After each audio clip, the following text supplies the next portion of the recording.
Okay, so this is the original style swinging bracket. This is mounted on the faceplate of the projector of the lens mount.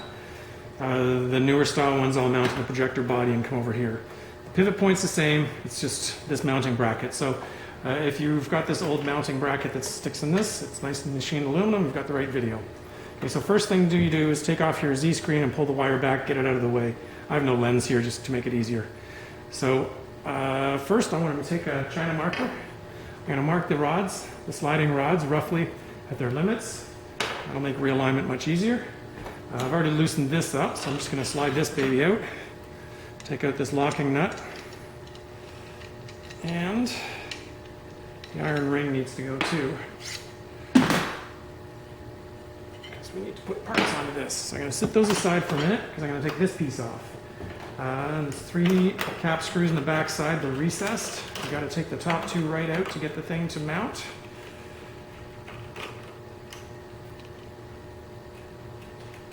Slide them out. Leave the bottom like that, just let it swing. You can take the third one if you like, but this is where the plastic bracket goes. This gap goes to the front side for this pivot point to mount through. The back side's got the holes for doing the screws up, and this is where we mount our 3D actuator bracket. So get that on, give it a little tap, make sure your screws are as lined as they can be, and we'll reattach this part.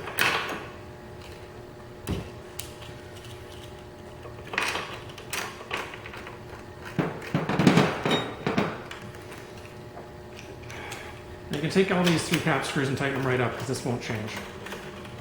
Just don't need to adjust that again. Okay, so that's our base bracket mounted. Now we're going to take the original pivot rod. We're going to take our other plastic bracket, and it's full of holes on all sides, but you notice the one end has got a big square hole. That's actually where you insert the rod through. It goes all the way through, get it down to the end, and before you slide it in the rest of the way, we want to line up this hole with this hole. Which it doesn't do, so you flip it over, flip this rod over, and now they do line up. So once you slide it together, you want to push it all the way in. Might be a little snug, but you want to make sure your holes are lined up, and they are. So now we can remount this part. I'll slide it right back into roughly where my mark point was, and I'll snug it down for now. Good. Okay. So I'll reassemble the drop rod as well, just since we're here. And it goes there. There's a clamping nut.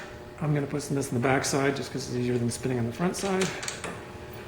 And the iron ring goes through from the top. And I'm not going to put it all the way in. You guys should though. But for time, we're just going to do that for the video. Next, we're going to mount our actuator bracket here. So the short screws go through. And these T-nuts just sit in the back side to hold the screws. Now, these gaps are a little bit snug, which is intentional. They're meant to be like that so that we can hold them in place better. So, get the screw started, and put the T-nut in the back, and get it finger tight. Don't tighten it, because we're going to move this thing right away. Okay. And the other one. Screw it through. T-nut on the back. And not tight. Okay, so now we're going to put on the actuator. Got our collarless clevis pin. Click through both sides, make sure you're all the way through. Good. We'll just pivot this around, set that there for a minute. Other collarless clevis pin. Going to go in, make sure again it goes all the way through. Okay, next we got to extend the actuator to its open position, to the 3D position, and then we can make sure that our alignment's good. So in order to do that, we're going to temporarily take the control box, plug the Phoenix connector in, and I've got the power plugged in here as well temporarily. When I plug this in, it's going to go to 3D. It does a cycle every time it wakes up. It goes to 3D and back to 2D. So once you're in 3D, I'm just going to pull the plug back out of the box, because I'm not concerned where it stopped. Okay, and unplug that just for safety. Okay, so you see it stops short here, so what I want to do is I'm going to push this bracket until I hit my limit, which I'm at now. Once you hit your limit, tighten up the back screw, which is easily accessible. The front screw is not accessible. I mean, you could use a ball Allen if you wanted, but it's easier just to do this. Don't put too much weight on this end because it's obviously hanging by plastic, so snug that down.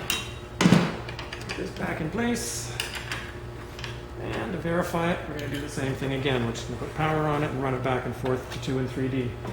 So now I'm plugging it in, it's going to go to 3D, but it's already in 3D, so it's just going to sit there and beep at you for 12 seconds. And then it'll pull back to 2D, and if everything looks fair, then the hardware is pretty much done. Okay, now we're going to go right back to 2D, like so. And that's good. Okay, so that's good. I'm going to unplug that again and put it to the side.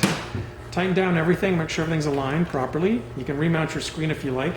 And at this point, we're going to do our wiring. On the side of your projector, you've got your DB17 port. It says 3D on the side of most projectors, not this one. So if you've got a plug in there already for your Real D system, you want to unplug that DB17 and plug it into one of these two. Doesn't matter which one, because they're parallel. Then you take the DB17 cable that we got you and go from here to the projector body. So this goes to one end goes to the Real D system and the other end goes to the projector body. After that, you're set. That's all you've got to do. When you go to 3D, the channel will initiate the control box to send the actuator. Find a nice place to mount this, do your wire dressing, and you're all done.